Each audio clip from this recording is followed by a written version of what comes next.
안녕하십니까, 황혜실입니다. 신천지 장로 500명 새누리당 입당. 2012년 대선을 사흘 앞두고 캠프 실세들이 총출동해 해당 의혹을 막았다는 녹취가 공개됐습니다. 이게 끝이 아니죠. 2003년, 2013년, 2023년까지 주요 시기마다 신천지의 조직적인 당원 가입, 경선 개입 등 정황이 끝없이 이어지고 있습니다. 심지어 국민의힘 전신 새누리당 당명을 이만희 교주가 지어줬다는 의혹까지 불거졌죠. 이런 끝없는 의혹을 덮으려고 당대표까지 나서서 단식을 불사한 겁니까? 어찌 보면 헌법 정신에 위배된 정교 유착의 깊은 고리를 끊어낼 절호의 기회가 아닌가 싶습니다. 통일교 신천지 특검 빠르게 추진했으면 좋겠습니다. 1월 24일 끝장뉴스 시작합니다.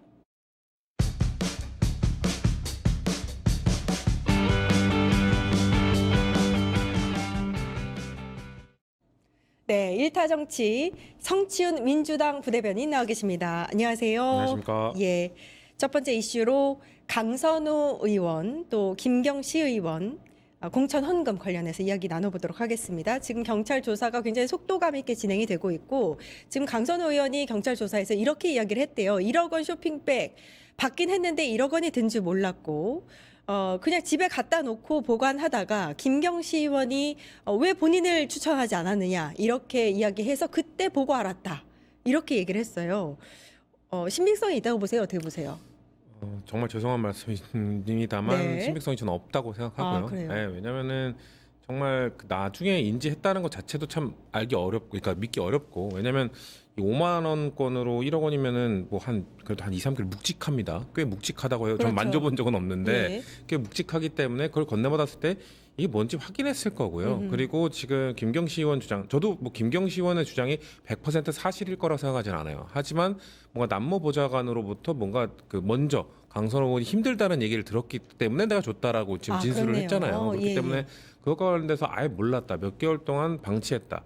이것도 참 믿기 어려운데 만약에 그게 맞다면 갑자기 왜 나를 추천하지 않았냐 항의성 전화를 했다. 근데 또 내가 당신한테 줬던 건 돈이야, 1억 원이야. 이거를 인지했다면 그렇다면은 공천을 주지 말았어야죠. 매건 매직을 하려고 했던 사람이잖아요. 1억 원을 주고 그 돈을 그 직책을 사려고 했던 사람이면 그 다음날 어떻게 뭐 당에 가든 어디 가든 나에게 이렇게 돈을 몰래 준 사람이 있다. 이 사람 공천하면 절대 안 된다. 그리고 난 그 돈을 즉각적으로 돌려주겠다. 이렇게 했다면, 그래서 공천을 안 줬다면 강선호는 지금도 아마도 당적을 유지할 수 있을 거고 떳떳할 겁니다. 하지만 우리가 당에서도 제명 조치를 취할 수밖에 없었던 거는 그 김병기 의원과의 녹취록 이후 그 다음날 회의록에 이 사람을 추천해 주는 게 드러났기 때문에 당에서도 제명을 할 수밖에 없었던 것이거든요. 그렇다면 그렇군요. 이거는 참 믿기 어렵다고 전 봅니다. 그러니까 뭐 되게 수개월 동안 1억 원 쇼핑백을 인지하지 못했다는 것도 일단 믿을직스럽지 않은데 신뢰가 가지 않는데 만약에 정말 몰랐다 하더라도 그러면은 공천하지 말았어야 안 되죠. 줬어야죠. 나쁜 짓을 한 사람이잖아요. 민주당의 시스템 공천을 망치려고 했던 사람이잖아요. 예. 지금 이 행위 때문에 지금 정청래 대표가 말한 시스템 공천에 대한 신뢰가 무너졌잖아요. 지금 제가 아는, 정말 착하다는 표현이 맞을지 모르겠습니다만 제가 아는 의원님들, 내가 아는 막 친한 사람들, 이런 사람들 추천 막 단수 공천 못 주고 경선해야 된다. 우리 당 시스템이 경선하도록 되어 있다. 이러다가 지역에서 참 볼멘 소리 많이 듣고 욕도 먹고, 야 그래도 몇 년을 당신 도와준 사람인데 어떻게 단수 공천 안 주냐. 그러다가 또 그 사람 경선에 지는 사람들도 있거든요. 그럼 그 의원님들 진짜 욕 많이 먹어요. 근데 그 의원님들이 욕 먹으면서까지 그렇게 하는 이유가 뭡니까? 당의 시스템이 그거니까. 그렇죠. 근데 이거 시스템을 파괴하려고 하는 그 시도를 어떻게 보면 그냥 눈 감아준 거잖아요. 그렇기 때문에 저는 이거는 발본색원에서 정말 처벌을 받아야 되는 문제라고 생각해요. 그러니까 김병기 의원하고의 그 녹취록 속에서도 뭐라고 하냐면 정말 아무 생각이 없었던 그쵸. 거죠라고 하거든요. 그리고 이게 지금 전세금 그때 그 당시에 집 이동할 때 자기는 그 경조사비로 그 전세금 1억 얼마를 냈다고는 합니다만 그 전세금 처리를 지금 남모보좌관이 했다고 하고 있고, 예. 남모보좌관은 그거를 그 돈으로 했다고 지금 진술하고 있기 때문에 사실상 이것도 안 받습니다. 네. 앞뒤가 맞지 않는다라고 말씀해 주셨고 또 다른 의혹이 불거진 것 중에 뭐가 있냐면 1억을 이제 돌려받았다 이렇게 이야기를 했고 김경 의원이 그런데 2개월 돌려받고 나서 2개월이 지나서 8천만 원을 쪼개서 지인들을 통해서 후원을 했대요. 강선우 의원한테. 이것도 불법인 거죠. 그렇죠. 그러니까 이게 사실이라면. 뭐 사실상 이게 막 대가성이나 이런 게 없다면 뭐 불법이다. 왜냐면 1인당 1년에 500만 원까지 할 수 그렇습니다. 있도록 예. 되었으니까 다른 사람 명의로 막 한 건데 그 사람들에게 김경시 의원이 자기 돈을 줘서 했다. 이거는 명백한 불법이고요. 불법이죠. 그리고 결국 1억 원을 돌려받았다 하더라도 대가성에 대한 문제가 있을 수밖에 없거든요. 지금 김경시 의원이 돈을 돌려받았다고 계속 주장을 하는 이유는 이게 지금 이 뇌물죄로 처벌받느냐 정치자금법으로 처벌받느냐에 따라서 형량이 너무 많이 달라져요. 정치자금법으로 되면 보통 벌금형이고요. 근데 뇌물죄, 대가성, 그러니까 김경시 의원이 1억 원을 준 게 대가성이다. 그렇게 되면은 1억 원의 금액이 넘어갈 때부터 징역 10년부터 시작되는 걸 알고 있기 때문에 그럼 강선우 의원도 중형, 그리고 김경시 의원도 형량이 올라갈 겁니다. 그렇기 때문에 어떻게든 정치자금법으로 내리기 위해서 나 돌려받았다 얘기를 하고 있는데 그 이후에 뭔가 이렇게 쪼개기 후원으로 뭐 불법적인 후원까지 했다는 게 드러났기 때문에 이 둘의 관계에 있어서는 공천의 대가성이 좀 명확해지고 있다고 저는 보는 겁니다. 이거 관련해서는 1년이 지나서 5천만 원을 또 같은 방식으로 쪼개서 후원을 했다라고도 이야기가 나오고 있고, 그런데 강선우 의원은 확인해 봤더니 김경 추천으로 후원을 받았다고 해서 이것도 즉시 반환했다라고 주장을 하고 있습니다. 근데 이게 이제 이 지점에서 제가 궁금한 것 중에 하나가 김경시 의원이 왜 강선우 의원에게 굳이 이제 지인을 통해서 불법을 좀 이제 피해가면서 8천만 원, 5천만 원을 후원을 했을까? 이게 1억 원 돌려줬다는 아까 말씀드린 거 그 이후에 자 대가성으로 뭔가 공천을 받았다면 그럼 뭔가 다시 돌려줘야 되잖아요. 그러니까 돈을 돌려받은 이유는 얘기를 들어보니까 그때 강서구에 좀 소문이 났대요. 그러니까 김경시 의원이 강서구에서 활동했던 분이 아니기 때문에 원래 서울시의원 비례대표였기 때문에 갑자기 강서구에 나타나서 단수 공천을 받으니까 막 소문이 나다 보니까 강서구에 있는 당의 원로들이 소문 난다고 아마 경고를 한 것 같아요. 야 이거 소문 난다, 이거 큰일 난다.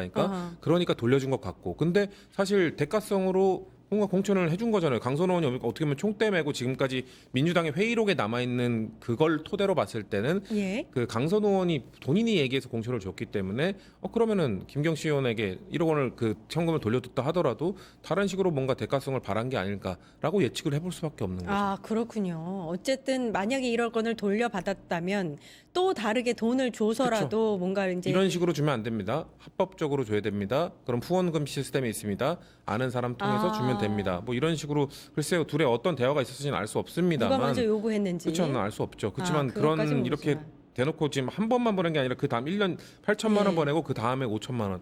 이거는 예. 뭔가 지속적으로 뭔가 있었다는 거거든요. 이게 사실인지 여부를 밝혀내는 건 어렵지 않을 것 같습니다. 김경시 그쵸. 의원이 누군가에게 줬고 그 돈이 바로 강선호 의원의 후원 계좌로 들어갔으면 뭐 기록이 연결고리가 되는 그 거니까요. 기록이 다 남아 있기 때문에. 예, 네. 예, 그렇습니다. 그리고 또 김경시 의원이 이렇게 주장을 하고 있어요. 민주당 당직자들을 통해서 돈을 잔뜩 줬다. 그리고 민주당 의원들을 다수를 접촉을 하고 그 사람들에게도 돈을 줬다. 왜 이렇게까지 했는가라는 생각도 들고. 그러니까 이분이 그냥 시의원에서 끝나는 게 아니라 구청장에 대한 꿈이 있었고, 예. 그리고 지금 돈을 줬다 그 녹취가 지금 나와서 지금 오늘 압수수색까지 간 거잖아요. 또 예. 추가적인 압수수색까지 들어간 게 23년에 우리가 모두 알고 있다시피 국민의힘 김태우 강서구청장이 비리로 뭔가 그 구청장직을 박탈되고 재보궐선거가 치러졌잖아요. 그렇기 예. 때문에 그때 공천을 좀 노리고 여기저기 또 집단적 로비를 한 것 같고, 그 녹취록에 뭐냐 있냐면 그 당직자 중 한 명이 전 보좌관으로 알고 있는데 그분이 제가 알기로는 지금 개혁신당을 탈당한 이번에 그 최고위원 네, 그래요? 그분이 통화의 주인공이라 예. 본인이 페북에 올렸어요. 내가 그 통화의 주인공 맞다. 하지만 난 불법적인 게 없기 때문에 개혁신당에 누를 안 끼치기 위해 탈당하고 해명하고 오겠다고 했습니다만 어쨌거나 그 통화 내용에 보면 자 이렇게 지금 이번에 공천 받으려면 어떻게 해야 됩니다라는 조언을 한 걸로 알고 있거든요. 그런 부분에 대해서 지금 글쎄요, 여기서 또 돈이 오갔다면 우리 당은 매우 충격적인 얘기죠. 그러니까 그렇죠. 그 당시에 그렇게 시스템 하면서 정말 성실하게 뭔가 국민들께 납득할 만한 눈높이의 공천 시스템을 지켰던 사람들은 바보가 된 거고, 이렇게 어긴 사람들이 있었다면은 이런 사람들은 발본색원해야죠. 근데 당시에 아무튼 실제로는 이제 강서구청장에 진교훈 그쵸.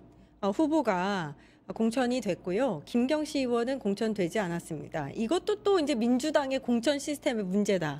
이런 얘기 할까봐 제가 요거 짚고 그렇죠. 넘어가는 거예요. 이거는 잘 막아낸 거죠. 그리고 근데 이 김경시 그런 다음에 또 구청장의 꿈을 접지 않고 다른 지역으로 가서 구청장 하려고 여기저기 막 그렇죠, 손을 그렇죠. 뻗친 걸로 알려져 있기 때문에 예.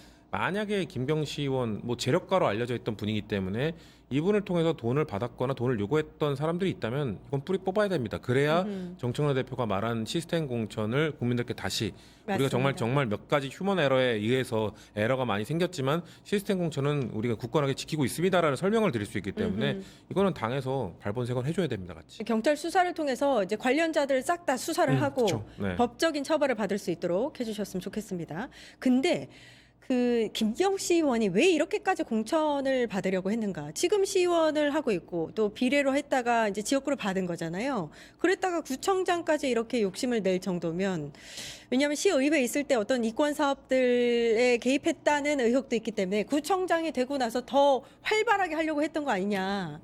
이런 얘기가 나오고 있어요. 참 그건 알 수는 없습니다만 일단 시의원 하는 동안 본인의 상임위와 관련된 이권 이것들을 본인의 뭐 동생, 뭐 형이라고 했나 오빠라고 했나요? 가족들이 차린 업체에 그렇죠, 몰아줬다라는 지금 의혹이 있잖아요. 그 예. 업체에 뭐 매출 뭐 수백억을 냈다고 알고 있는데 구청장이 됐다면 이렇게 작정하고 나쁜 의도를 갖고 있는 사람이 구청장을 하면 더 많이 이른바 해먹을 수 있는 거죠. 예. 그렇기 때문에 이 사람이 과연 정말 구청장으로서 국민들께 봉사하기 위해 그걸 하고 싶었던 건가? 아하. 근데 지금 시의원하면서 드러난 정황은 그게 아니란 말이에요. 예. 그렇기 때문에 글쎄요, 이분이 23년 그 재보궐선거 때 아까 말씀하신 것처럼 우리가 이런 사람들 정말 돈을 로비하면서까지 공천을 받고 싶어했던 구청장을 희망했던 사람을 잘라내고 아하. 진경구청장을 공천한 건 정말 잘한 거죠. 때문에 그렇죠. 이런 분이 이분만 있을 것인가? 예. 아마 이런 사람들 걸러낼 수 있는 시스템이야말로 우리가 갖춰야 되는 시스템 예. 공천인 거죠. 그 지방선거를 지금 몇 개월 앞두고 이런 그렇죠. 일이 불거졌잖아요. 그러면은 이번 지방선거에서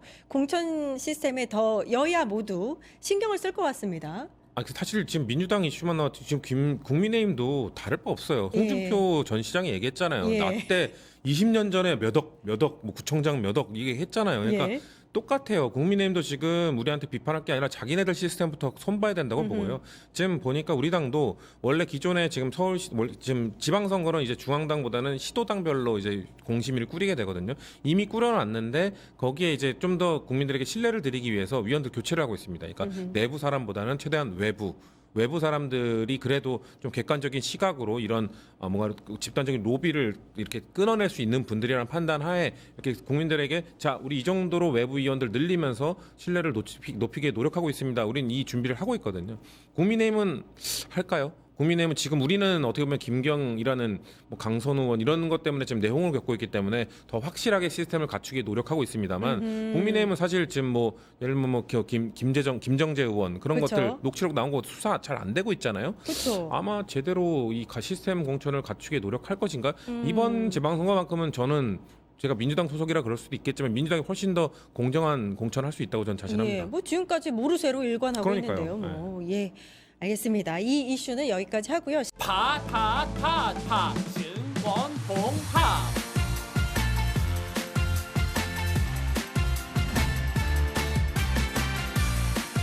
이제 저녁 8시 30분 퇴근 후 퀴즈 한판 혼자 하지 마세요. 같이 해요. 매일 저녁 8시 30분 많은 참여 바랍니다.